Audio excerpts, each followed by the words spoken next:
ಒಡಿಸ್ಸಿ ಸದ್ಯ ಸಿನಿಮಾ ಲೋಕದಲ್ಲಿ ಕೇಳಿ ಬರ್ತಿರುವ ಅತಿ ದೊಡ್ಡ ಹೆಸರು.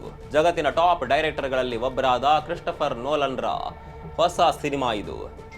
Interstellar, the dark knight, Oppenheimer ಸೇರಿದಂತೆ ಕೇವಲ ಹಿಟ್ ಸಿನಿಮಾಗಳನ್ನಷ್ಟೇ ಡೈರೆಕ್ಟ್ ಮಾಡಿರುವ ಕ್ರಿಸ್ಟೋಫರ್ ನೋಲನ್ ಈ ಬಾರಿ ಆಯ್ಕೆ ಮಾಡಿಕೊಂಡಿರುವುದು ಗ್ರೀಕ್ ಪುರಾಣವನ್ನ. ಆದರೆ ಈ ಸಿನಿಮಾ ಆರಂಭ ಆದಾಗಿನಿಂದಲೂ ಒಂದಲ್ಲ ಒಂದು ವಿವಾದ ಕ್ರಿಸ್ಟೋಫರ್ ನೋಲನ್ ಅವರಿಗೆ ಸುತ್ತಕೊಳ್ತಾನೆ ಇದೆ. ಅಷ್ಟಕ್ಕೂ ಏನಿದು ಒಡಿಸ್ಸಿ? ಭಾರತದಲ್ಲಿ ರಾಮಾಯಣ ಮಹಾಭಾರತಕ್ಕೆ ಯಾವ ರೀತಿ ಗೌರವ ಇದೆಯೋ, ಇಂಗ್ಲಿಷ್ ಲಿಟರೇಚರ್ ಅಂತ ಬಂದಾಗ ಮೊದಲು ಕೇಳಿ ಬರೋದೇ ಈ ಒಡಿಸ್ಸಿ ಕತೆ. ಅಷ್ಟಕ್ಕೂ ಒಡಿಸ್ಸಿಯನ್ ಅಂದ್ರೆ ಯಾರು? ಆ ಕತೆ ಏಕೆ ಇಷ್ಟೊಂದು ದೊಡ್ಡ ಸದ್ದು ಮಾಡ್ತಾ ಇದೆ?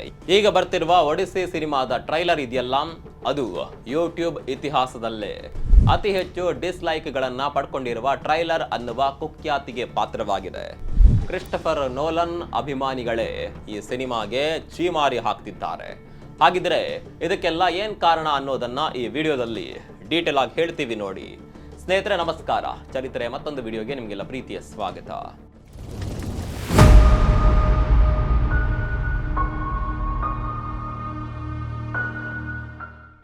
ಸ್ನೇಹಿತರೆ, ಜಗತ್ತಿನಾದ್ಯಂತ ಒಂದಷ್ಟು ಸಿನಿಮಾ ಪ್ರೇಮಿಗಳು ಕಣ್ಣು ಬಿಟ್ಟು ಕಾಯ್ತಿರುವ ಸಿನಿಮಾ ಈ ಒಡಿಸ್ಸಿ.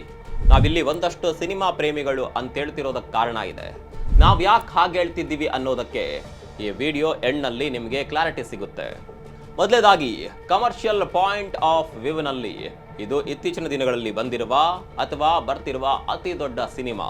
ನಿರ್ದೇಶಕ ಕ್ರಿಸ್ಟೋಫರ್ ನೋಲನ್ ಖುದ್ದು ಈ ಬಿಗ್ ಬಜೆಟ್ ಪ್ರಾಜೆಕ್ಟ್ಗಾಗಿ ಬರೋಬ್ಬರಿ $250 ಮಿಲಿಯನ್ ಗಿಂತಲೂ ಹೆಚ್ಚು ದುಡ್ಡು ಸುರಿತಿದ್ದಾರೆ. ಅಂದ್ರೆ ನಮ್ಮ ಭಾರತೀಯ ರೂಪಾಯಿ ಲೆಕ್ಕದಲ್ಲಿ 2,000 ಕೋಟಿಗೂ ಅಧಿಕ ಬಜೆಟ್ನ ಸಿನಿಮಾ ಇದು. ಮೊನ್ನೆ ಅಷ್ಟೇ ಈ ಸಿನಿಮಾ ತಂಡ ಭಾರತದಲ್ಲೂ 2 ದಿನ ಪ್ರಮೋಷನ್ ಮಾಡಿ ಹೋಗಿದ್ದಾರೆ. ಇನ್ನು ನೋಲನ್ ಸಿನಿಮಾ ಅಂದಮೇಲೆ ಅಲ್ಲಿ CGI ಅಥವಾ ಗ್ರಾಫಿಕ್ಸ್ ಗಿಂತ ರಿಯಲ್ ಲೊಕೇಶನ್ ಮತ್ತು ಪ್ರಾಕ್ಟಿಕಲ್ ಎಫೆಕ್ಟ್ಸ್ ಜಾಸ್ತಿ ಇರುತ್ತೆ ಅನ್ನೋದು ನಿಮಗೆ ಗೊತ್ತೇ ಇದೆ. ಅದಕ್ಕೆ ತಕ್ಕಂತೆ ಈ ಸಿನಿಮಾವನ್ನ ಕಂಪ್ಲೀಟ್ ಆಗಿ ಅತ್ಯಂತ ದುಬಾರಿ ತಂತ್ರಜ್ಞಾನದ 70mm ಐಮ್ಯಾಕ್ಸ್ ಕ್ಯಾಮೆರಾಗಳಲ್ಲೇ ಶೂಟ್ ಮಾಡಲಾಗಿದೆ. ಅಂದ್ರೆ ಥಿಯೇಟರ್ನಲ್ಲಿ ದೊಡ್ಡ ಸ್ಕ್ರೀನ್ ಮೇಲೆ ನೋಡಿದ್ರೆ ನಾವೇ ಆ ಗ್ರೀಕ್ ಸಮುದ್ರದ ಅಲೆಗಳ ಮಧ್ಯೆ ಸಿಕ್ಕಾಕೊಂಡಿದ್ದೀವ ಅನ್ನುವ ರೇಂಜ್ಗೆ ವಿಜುವಲ್ ಟ್ರೀಟ್ ಸಿಗುತ್ತೆ. ಈ ಸಿನಿಮಾದಲ್ಲಿರುವ ಸ್ಟಾರ್ಗಳ ವಿಚಾರಕ್ಕೆ ಬಂದ್ರೆ ಹಾಲಿವುಡ್ನ ಎ ಕ್ಲಾಸ್ ಸ್ಟಾರ್ ನಟರು ಇದರಲ್ಲಿ ಬಣ್ಣ ಹಚ್ಚಿದ್ದಾರೆ. ಮುಖ್ಯವಾಗಿ ಹೀರೋ ಒಡಿಸ್ಸಿಯನ್ ಪಾತ್ರದಲ್ಲಿ ನೋಲನ್ ಅವರ ಆಸ್ಥಾನದ ನಟರೇ ಮ್ಯಾಟ್ ಡೇಮನ್ ಆಕ್ಟ್ ಮಾಡಿದ್ದಾರೆ. ಜೊತೆಗೆ ಸ್ಪೈಡರ್ ಮ್ಯಾನ್ ಖ್ಯಾತಿಯ ಟಾಮ್ ಹಾಲೆಂಡ್, ಝೆಂಡೆಯಾ, ಯಾನ್ ಹಾತ್ವೇ, ರಾಬರ್ಟ್ ಪ್ಯಾಟಿನ್ಸನ್, ಈ ರೀತಿ ದೊಡ್ಡ ದೊಡ್ಡ ತಾರಾಗಣ ಇದೆ. ಹೀಗೆ ಟಾಪ್ ಲೆವೆಲ್ ಹೈಪ್ ಇದ್ರೂನು ಸಿನಿಮಾಗೂ ಮುಂಚೆ ರಿಲೀಸ್ ಆಗಿರುವ ಟ್ರೈಲರ್ಗೆ ಮಾತ್ರ ಇಂಟರ್ನೆಟ್ನಲ್ಲಿ ಜನ ಕಂಪ್ಲೀಟ್ ಆಗಿ ಉಲ್ಟಾ ರಿಯಾಕ್ಷನ್ ಕೊಟ್ಟಿದ್ದಾರೆ. ಆಗ್ಲೇ ಹೇಳಿದ ಹಾಗೆ ಅತಿ ಹೆಚ್ಚು ಡಿಸ್ಲೈಕ್ ಪಡೆದಿರುವ ಟ್ರೈಲರ್ ಅನ್ನುವ ಕುಖ್ಯಾತಿಗೆ ಈ ಸಿನಿಮಾದ ಟ್ರೈಲರ್ ಪಾತ್ರವಾಗಿದೆ. ನೋಲನ್ ಅಭಿಮಾನಿಗಳೇ ಕಾಮೆಂಟ್ ಬಾಕ್ಸ್ ನಲ್ಲಿ ಕೆಂಡ ಕಾರ್ತಿದ್ದಾರೆ. ಇದೇ ಜುಲೈ 17ಕ್ಕೆ ಸಿನಿಮಾ ರಿಲೀಸ್ ಆದ್ರೆ ಬರ್ತಿರುವ ರಿಯಾಕ್ಷನ್ ನೋಡಿದ್ರೆ ಈ ಸಿನಿಮಾ ಕ್ರಿಸ್ಟೋಫರ್ ನೋಲನ್ರ ಕರಿಯರ್ ಅಲ್ಲೇ ಒಂದು ದೊಡ್ಡ ಕಪ್ಪು ಚುಕ್ಕೆಯಾಗಿ ಉಳಿಯುತ್ತೆ ಅನ್ನುವ ಪ್ರೆಡಿಕ್ಷನ್ಸ್ ಬರ್ತಿವೆ. ಅಷ್ಟಕ್ಕೂ ಜನ ಯಾಕೆ ಈ ಸಿನಿಮಾದ ವಿರುದ್ಧ ಇಷ್ಟೊಂದು ಕೋಪ ಮಾಡ್ಕೊಳ್ತಿದ್ದಾರೆ ಅದನ್ನ ತಿಳಿಬೇಕಾದ್ರೆ ಮೊದಲು ನಮಗೆ ಈ ಒಡಿಸ್ಸಿ ಮೂಲ ಕತೆ ಏನು ಅನ್ನೋದು ಸ್ವಲ್ಪ ಆದ್ರೂ ಗೊತ್ತಿರಬೇಕು. ಬನ್ನಿ ಆ ರೋಚಕ ಚರಿತ್ರೆಯನ್ನ ಎಳೆಯಾಗಿ ನೋಡ್ತಾ ಹೋಗೋಣ. ಸ್ನೇಹಿತರೆ, ಗ್ರೀಕ್ ಇತಿಹಾಸದ ಮತ್ತು ಇಂಗ್ಲಿಷ್ ಸಾಹಿತ್ಯದ ತಾಯಿ ಬೇರು ಅಂದ್ರೆ ಅದು ಹೋಮರ್ ಅನ್ನುವ ಒಬ್ಬ ಮಹಾನ್ ಕವಿ. ಈತ ಸಾವಿರಾರು ವರ್ಷಗಳ ಹಿಂದೆ ಬರೆದಿರುವ 2 ಮಹಾಕಾವ್ಯಗಳೇ ಇಡೀ ಪಾಶ್ಚಿಮಾತ್ಯ ಸಂಸ್ಕೃತಿಗೆ ಆಧಾರ ಸ್ತಂಭ. ಅದರಲ್ಲಿ ಮೊದಲನೇದು ಇಲಿಯಾಡ್ ಹಾಗೂ ಎರಡನೇದು ಇದೇ ಒಡಿಸ್ಸಿ. ನಮ್ಮ ದೇಶದಲ್ಲಿ ರಾಮಾಯಣ ಮತ್ತು ಮಹಾಭಾರತಕ್ಕೆ ಎಂತಹ ಪವಿತ್ರ ಸಾಂಸ್ಕೃತಿಕ ಮತ್ತು ಐತಿಹಾಸಿಕ ಸ್ಥಾನ ಇದೆಯೋ, ಇಡೀ ಯುರೋಪ್ ಹಾಗೂ ವೆಸ್ಟರ್ನ್ ಪ್ರಪಂಚದಲ್ಲಿ ಹೋಮರ್ ಬರೆದ ಈ ಕಥೆಗಳಿಗೆ ಅಂಥದ್ದೇ ಹೆಚ್ಚಿನ ಗೌರವ ಇದೆ. ಆ ಪೈಕಿ ಈ ಒಡಿಸ್ಸಿ ಕತೆ ಶುರುವಾಗೋದು ಎಲ್ಲಿಂದ ಅಂದ್ರೆ ಪುರಾತನ ಗ್ರೀಸ್ ಸಾಮ್ರಾಜ್ಯದಲ್ಲಿ ಬರೋಬ್ಬರಿ 10 ವರ್ಷಗಳ ಕಾಲ ನಡೆದ ಭೀಕರ ಟ್ರೋಜನ್ ವಾರ್ ಅಂದ್ರೆ ಟ್ರಾಯ್ ಯುದ್ಧ ಮುಗಿದ ಮೇಲಿಂದ. ನಿಮ್ಮಲ್ಲಿ ಕೆಲವರು ಟ್ರಾಯ್ ಸಿನಿಮಾವನ್ನ ನೋಡಿರಬಹುದು. ಇದು ಹೋಮರ್ನ ಇಲಿಯಾಡ್ ಕೃತಿ ಆಧಾರಿತ ಸಿನಿಮಾ. ಅದರಲ್ಲಿ ಯುದ್ಧ ಆಗುವವರೆಗಿನ ಕತೆ ಇದೆ.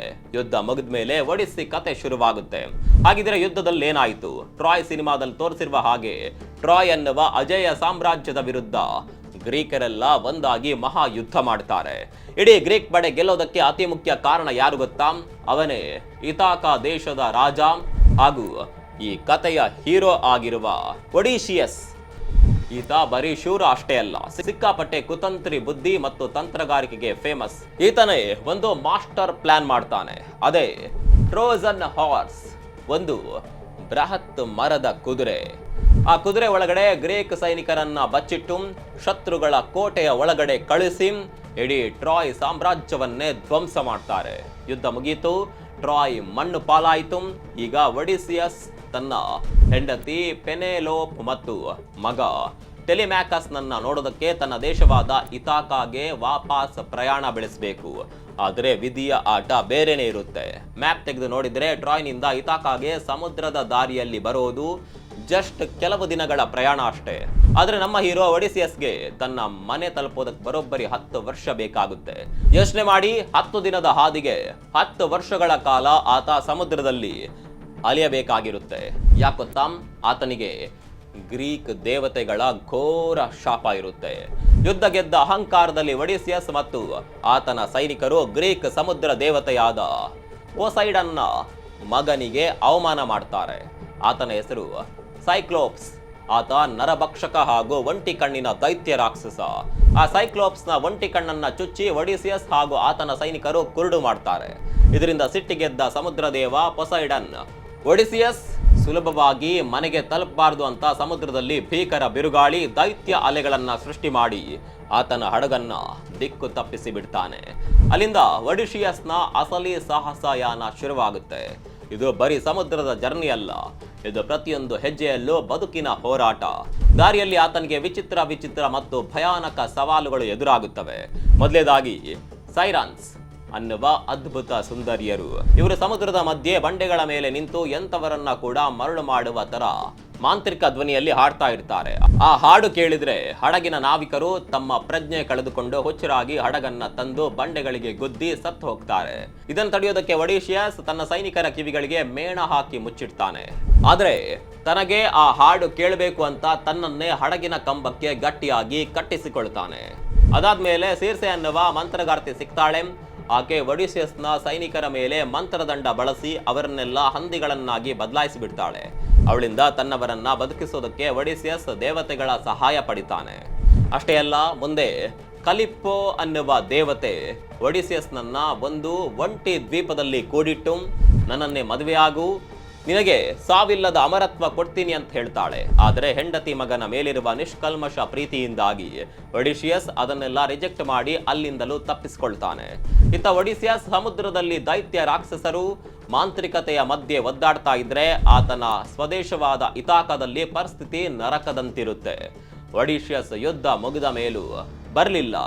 ಆತ ಸತ್ತೋಗಿದ್ದಾನೆ ಅಂದುಕೊಂಡು ಆತನ ಹೆಂಡತಿ ಪೆನೆಲೋಪ್ಳನ್ನ ಬಲವಂತವಾಗಿ ಮದುವೆಯಾಗಿ ಆ ಇಡೀ ರಾಜ್ಯದ ಆಸ್ತಿ ಲೂಟಿ ಮಾಡೋದಕ್ಕೆ 100 ಜನ ದುಷ್ಟ ಸಾಮಂತರು ಆತನ ಅರಮನೆಗೆ ಬಂದು ಬೀಡು ಬಿಟ್ಟಿರ್ತಾರೆ.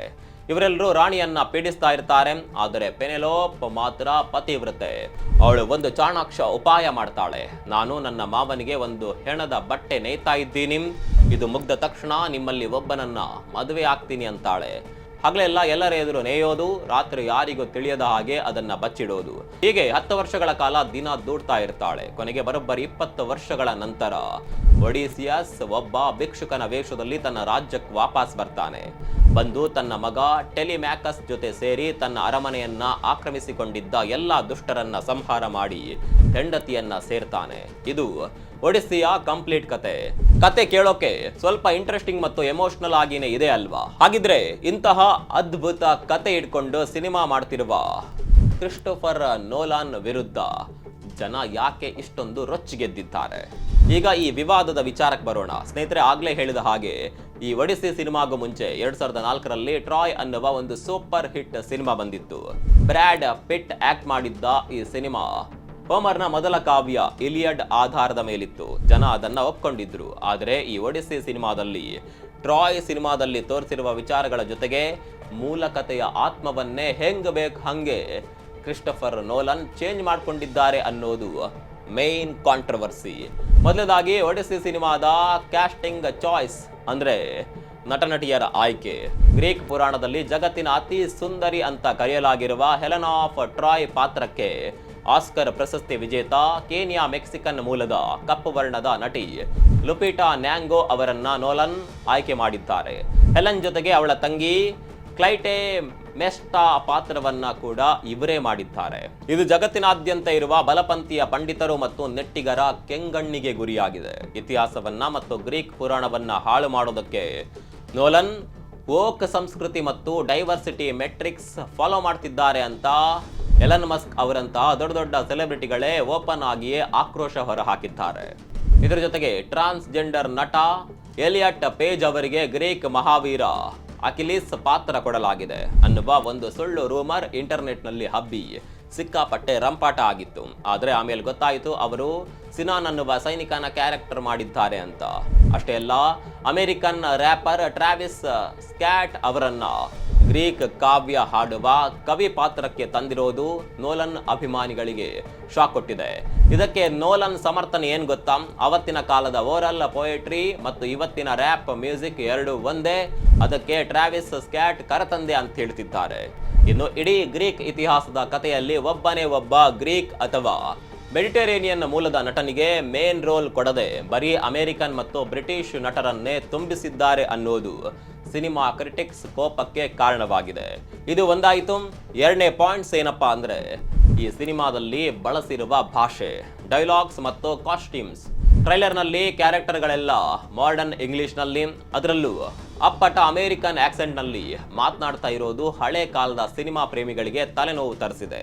ಯಾಕಂದ್ರೆ ಸಾಮಾನ್ಯವಾಗಿ ಇಂಥ ಹಳೆ ಕಾಲದ ಸಿನಿಮಾಗಳಲ್ಲಿ ಬ್ರಿಟಿಷ್ ಇಂಗ್ಲಿಷ್ ಬಳಸಲಾಗುತ್ತೆ. ಆದರೆ ನೋಲನ್ ಇದಕ್ಕೆ ಕೌಂಟರ್ ಕೊಟ್ಟು, ನನಗೆ ಕತೆ ಜನರ ಎಮೋಷನ್ಗೆ ಕನೆಕ್ಟ್ ಆಗಬೇಕು, ಸುಮ್ಮನೆ ಹಳೆ ಕಾಲದ್ದು ಅಂತ ತೋರಿಸೋದಕ್ಕೆ ಭಾಷೆಯನ್ನ ಕಷ್ಟ ಮಾಡಲ್ಲ ಅಂದಿದ್ದಾರೆ. ಇನ್ನು ಈ ಸಿನಿಮಾದ ಡೈಲಾಗ್ಸ್ ಬರೆಯೋದಕ್ಕೆ ಎಮಿಲಿ ವಿಲ್ಸನ್ ಅನ್ನುವ ಮಹಿಳಾ ಪ್ರೊಫೆಸರ್ ಬರೆದ ಒಡಿಸ್ಸಿ ಅನುವಾದವನ್ನ ಬಳಸಲಾಗಿದೆ. ಇವರು ಒಡಿಸ್ಸಿ ಕಥೆಯನ್ನ ಇಂಗ್ಲಿಷ್ಗೆ ಭಾಷಾಂತರಿಸಿದ ಮೊದಲ ಮಹಿಳೆ. ಇವರ ಶೈಲಿ ತುಂಬಾನೇ ಸಿಂಪಲ್ ಆಗಿದೆ ಮತ್ತು ಇದರಲ್ಲಿ ಫೆಮಿನಿಸ್ಟ್ ಆಂಗಲ್ ಇದೆ ಅನ್ನುವ ಕಾರಣಕ್ಕೆ ನೋಲನ್ ಈ ಸಿನಿಮಾದ ಮೂಲಕ ಮಾಡರ್ನ್ ಪೊಲಿಟಿಕಲ್ ಎಜೆಂಡಾ ಪ್ರಮೋಟ್ ಮಾಡ್ತಿದ್ದಾರೆ ಅಂತ ಸಿನಿಮಾ ಪ್ರಿಯರು ಕಿಡಿಕಾರ್ತಾ ಇದ್ದಾರೆ. ಇದರ ಜೊತೆಗೆ ಟ್ರೈಲರ್ನಲ್ಲಿ ತೋರಿಸಿರುವ ಹಡಗುಗಳು ತಾಮ್ರಯುಗದ ಕಾಲದ್ದಲ್ಲ, ಅದಾದ 2000 ವರ್ಷಗಳ ನಂತರ ಬಂದ ವೈಕಿಂಗ್ಸ್ ಹಡಗುಗಳ ತರ ಇದೆ ಅಂತ ಇತಿಹಾಸದ ಎಕ್ಸ್ಪರ್ಟ್ಗಳು ತಪ್ಪು ಹುಡುಕಿದ್ದಾರೆ. ಜೊತೆಗೆ ಯುದ್ಧದ ಕಾಸ್ಟ್ಯೂಮ್ಸ್ ಮತ್ತು ರಾಜ ಅಗೆಮೆಮ್ಮನ್ ಹಾಕಿರುವ ಹೆಲ್ಮೆಟ್ ನೋಡಿದ್ರೆ ಪ್ಲಾಸ್ಟಿಕ್ ತರ ಯಾವುದೋ ಸೂಪರ್ ಹೀರೋ ಅಥವಾ ಬ್ಯಾಟ್ಮ್ಯಾನ್ ಸೂಟ್ ತರ ಕಾಣ್ತಾ ಇದೆ ಅಂತ ಜನ ಅಣಗಿಸ್ತಾ ಇದ್ದಾರೆ. ಆದರೆ ನೋಲನ್ ಮಾತ್ರ ನಾವು ಮೈಸಿಯನ್ ಕಾಲದ ಒರಿಜಿನಲ್ ಕಪ್ಪು ಕಂಚಿನ ಆಯುಧಗಳನ್ನೇ ಸ್ಟಡಿ ಮಾಡಿ ರೆಡಿ ಮಾಡಿರೋದು ಅಂತ ಕ್ಲಾರಿಟಿ ಕೊಟ್ಟಿದ್ದಾರೆ. ಇನ್ನು ಇದೆಲ್ಲದಕ್ಕಿಂತ ಇಂಪಾರ್ಟೆಂಟ್, ಸಿನಿಮಾದಲ್ಲಿ ಒಡಿಸಿಯನ್ ಪಾತ್ರವನ್ನ ಒಬ್ಬ ನಾಯಕ ಅಥವಾ ಹೀರೋ ತರ ತೋರಿಸುವ ಬದಲು ಆತ ತನ್ನ ಸ್ವಾರ್ಥಕ್ಕಾಗಿ, ಅಹಂಕಾರಕ್ಕಾಗಿ ತನ್ನದೇ ಸೈನಿಕರನ್ನ ಬಲಿ ಕೊಟ್ಟ ಒಬ್ಬ ನೆಗೆಟಿವ್ ಅಥವಾ ವಿಲನ್ ಶೇಡ್ ಇರುವ ಕ್ಯಾರೆಕ್ಟರ್ ತರ ಬಿಂಬಿಸಲಾಗಿದೆ. ಗ್ರೀಕ್ ಸಂಸ್ಕೃತಿಯಲ್ಲಿ ಒಡಿಷಿಯನ್ ಅಂದ್ರೆ ಜಾಣ್ಮೆ, ದೇಶಭಕ್ತಿ ಮತ್ತು ತಾಳ್ಮೆಯ ಪ್ರತೀಕ. ಆದರೆ ಸಿನಿಮಾದಲ್ಲಿ ಆತನ ಕ್ಯಾರೆಕ್ಟರ್ ಅನ್ನ ಡಾರ್ಕ್ ಆಗಿ ಸೈಕೋ ತರ ತೋರಿಸಲಾಗ್ತಿದೆ ಅನ್ನೋದು ಇತಿಹಾಸಕಾರರ ಮತ್ತು ಅಭಿಮಾನಿಗಳ ಸಿಟ್ಟು. ಜೊತೆಗೆ ಹೋಮರ್ ಬರೆದಿರುವ ಕಾವ್ಯದಲ್ಲಿ ದೇವತೆಗಳು ಮತ್ತು ಮನುಷ್ಯರ ನಡುವಿನ ಲಿಂಕ್ ತುಂಬಾನೇ ಇಂಪಾರ್ಟೆಂಟ್. ಆದರೆ ನೋಲನ್ ತಮ್ಮ ಸೈನ್ಸ್ ಫಿಕ್ಷನ್ ಬುದ್ಧಿ ಉಪಯೋಗಿಸಿ ದೇವತೆಗಳ ಶಾಪ, ಮಂತ್ರಶಕ್ತಿ, ಒಂಟಿ ಕಣ್ಣಿನ ರಾಕ್ಷಸ ಇದೆಲ್ಲವನ್ನ ಕಂಪ್ಲೀಟ್ ಆಗಿ ತೆಗೆದುಹಾಕಿ ಅದಕ್ಕೆ ಸೈಂಟಿಫಿಕ್ ಎಕ್ಸ್ಪ್ಲನೇಷನ್ ಕೊಡೋದಕ್ಕೆ ಟ್ರೈ ಮಾಡಿದ್ದಾರೆ. ಅಂದ್ರೆ ಸಮುದ್ರ ದೇವ ಪೊಸೈಡನ್ ಕೋಪ ಮಾಡ್ಕೊಂಡಿದ್ದಲ್ಲ, ಅದು ಜಸ್ಟ್ ಒಂದು ಸುನಾಮಿ. ಸೀರ್ಸೆ ಅನ್ನುವ ಮಂತ್ರಕಾರ್ತಿ ಸೈನಿಕರನ್ನ ಹಂದಿ ಮಾಡಿದ್ದಲ್ಲ, ಅದು ಯಾವುದೋ ಹಳ್ಳಿಯ ಕೆಮಿಕಲ್ ಪ್ರಭಾವ. ಹೀಗೆ ಪುರಾಣದ ದೈವಿಕ ಅಂಶಗಳನ್ನ ಕಂಪ್ಲೀಟ್ ಆಗಿ ತೆಗೆದುಹಾಕಿ ಸೈನ್ಸ್ ಮಿಕ್ಸ್ ಮಾಡಿರೋದನ್ನ ಕ್ಲಾಸಿಕ್ ಸಾಹಿತ್ಯ ಪ್ರೇಮಿಗಳಿಗೆ ಜೀರ್ಣ ಮಾಡೋದಕ್ಕೆ ಆಗ್ತಾ ಇಲ್ಲ. ಈ ರೀತಿ ಇಡೀ ಕಥೆಯನ್ನ ಉಲ್ಟಾ ಮಾಡ್ಕೊಂಡಿದ್ದಾರೆ ಅಂತೇಳಿ ನೆಟ್ಟಿಗರು ಟ್ರೈಲರ್ಗೆ ಡಿಸ್ಲೈಕ್ ಒತ್ತಿ ಆಕ್ರೋಶ ಹೊರಹಾಕಿದ್ದಾರೆ. ಆದ್ರೆ ಇಷ್ಟೆಲ್ಲ ಸೋಷಿಯಲ್ ಮೀಡಿಯಾ ರಂಪಾಟ, ವಿವಾದ, ಟ್ರೈಲರ್ಗೆ ಬಂದ ಮಿಲಿಯನ್ ಗಟ್ಲೆ ಡಿಸ್ಲೈಕ್ಗಳ ಬಗ್ಗೆ ಡೈರೆಕ್ಟರ್ ಕ್ರಿಸ್ಟೋಫರ್ ನೋಲನ್ ತಲೆ ಕೆಡಿಸಿಕೊಂಡಿದ್ದಾರಾ? ಖಂಡಿತ ಇಲ್ಲ. ನೋಲನ್ ಎಂದಿನಂತೆ ಕೂಲ್ ಆಗಿ ಸಿನಿಮಾ ಪ್ರಮೋಷನ್ ಮಾಡ್ತಿದ್ದಾರೆ. ಭಾರತದ ಚಾನೆಲ್ಗಳಿಗೂ ಇಂಟರ್ವ್ಯೂ ಕೊಡ್ತಿದ್ದಾರೆ. ಅದರಲ್ಲೆಲ್ಲ ಈ ವಿವಾದಗಳನ್ನ ಅವರು ಅರ್ಥಹೀನ ಅಂತ ಕಂಪ್ಲೀಟ್ ಆಗಿ ತಳ್ಳಿ ಹಾಕಿದ್ದಾರೆ. ತಮ್ಮ ಹಳೆ ಸಿನಿಮಾಗಳ ಉದಾಹರಣೆ ಕೊಟ್ಟು, ನಾನು ದಿ ಡಾರ್ಕ್ ನೈಟ್ ಸಿನಿಮಾ ಮಾಡುವಾಗ ಹೀತ್ ಲೆಡ್ಜರ್ನ ಜೋಕರ್ ಪಾತ್ರಕ್ಕೆ ಆಯ್ಕೆ ಮಾಡಿದಾಗಲೂ ಜನ ಟೀಕೆ ಮಾಡಿದ್ರು. ಆಮೇಲೆ ಸಿನಿಮಾ ಹಿಟ್ ಆಗಿಲ್ವಾ? ಸೊ ಸಿನಿಮಾ ಥಿಯೇಟರ್ನಲ್ಲಿ ಕೂತು ಕಣ್ಣಾರೆ ನೋಡುವ ಮುನ್ನ ಸೋಷಿಯಲ್ ಮೀಡಿಯಾದಲ್ಲಿ ಆಡುವ ಯಾವುದೇ ಮಾತುಗಳಿಗೂ ತೂಕ ಇರಲ್ಲ ಅಂತ ನೋಲನ್ ಕಟುವಾಗಿ ವಿರೋಧಿಗಳ ಬಾಯಿ ಮುಚ್ಚಿಸಿದ್ದಾರೆ. ಕೊನೆಯದಾಗಿ ಸ್ನೇಹಿತರೆ, ಕ್ರಿಸ್ಟೋಫರ್ ನೋಲನ್ ಅಂದ್ರೆ ಸಿನಿಮಾ ಲೋಕದಲ್ಲಿ ಒಂದು ದೊಡ್ಡ ಬ್ರ್ಯಾಂಡ್ ಅನ್ನೋದು ನಿಜ. ಆದ್ರೆ ಕ್ರಿಯೇಟಿವ್ ಫ್ರೀಡಮ್ ಅಥವಾ ಡೈರೆಕ್ಟರ್ ಇಮ್ಯಾಜಿನೇಷನ್ ಹೆಸರಲ್ಲಿ ಶತಶತಮಾನಗಳ ಇತಿಹಾಸ ಇರುವ, ಜನರ ಭಾವನೆಗಳು ಬೆರೆತಿರುವ ಪುರಾಣ ಕಥೆಗಳನ್ನ ತಮಗೆ ಬೇಕಾದ ಹಾಗೆ ಟ್ವಿಸ್ಟ್ ಮಾಡಬಹುದಾ ಅನ್ನುವ ಚರ್ಚೆ ಈಗ ಜಾಗತಿಕ ಮಟ್ಟದಲ್ಲಿ ದೊಡ್ಡದಾಗಿ ನಡೀತಾ ಇದೆ. ಕಥೆಯನ್ನ ಟ್ವಿಸ್ಟ್ ಮಾಡಿದ್ರ ಇಲ್ವಾ ಅನ್ನೋದು ಸಿನಿಮಾ ರಿಲೀಸ್ ಆದ್ಮೇಲಷ್ಟೇ ಗೊತ್ತಾಗುತ್ತೆ. ಟ್ರೈಲರ್ನಲ್ಲಿ ರಾಕ್ಷಸನ ಇಂಟ್ರೊಡಕ್ಷನ್, ದೈತ್ಯ ಮಾನವರ ಝಲಕ್ ಇದೆಲ್ಲ ಇದೆ. ಆದ್ರೆ ಉಳಿದ ವಿಚಾರಗಳಲ್ಲಿ, ಉದಾಹರಣೆಗೆ ಭಾಷೆ, ನಟರ ಆಯ್ಕೆ, ಕಾಸ್ಟ್ಯೂಮ್, ಇದರಲ್ಲೆಲ್ಲ ಕ್ರಿಯೇಟಿವ್ ಫ್ರೀಡಮ್ ತೆಗೆದುಕೊಂಡಿರೋದು ಸರಿನಾ ಅನ್ನೋದು ಫ್ಯಾನ್ಸ್ ಕೇಳ್ತಿರುವ ಪ್ರಶ್ನೆ. ಇದರ ಬಗ್ಗೆ ನಿಮ್ಗೆ ಏನನ್ಸುತ್ತೆ ಕಾಮೆಂಟ್ ಮಾಡಿ. ಒಡಿಸಿ ಸಿನಿಮಾ ನೋಡೋಕ್ಕೂ ಮುಂಚೆ ಈ ಕಥೆಯನ್ನ ಹಾಗೂ ಈ ವಿಚಾರಗಳನ್ನ ತಿಳಿದುಕೊಂಡಿದ್ರೆ ಸಿನಿಮಾ ಅರ್ಥ ಮಾಡ್ಕೊಳ್ಳೋದಕ್ಕೆ ಹೆಲ್ಪ್ ಆಗಬಹುದು. ಹಾಗಾಗಿ ನಿಮ್ಮ ಸ್ನೇಹಿತರಿಗೂ ಕೂಡ ಈ ವಿಡಿಯೋವನ್ನ ಶೇರ್ ಮಾಡಿ. ಮತ್ತೊಂದು ವಿಡಿಯೋ ಸಿಗೋಣ. ಅಲ್ಲಿವರೆಗೂ ನಮಸ್ಕಾರ.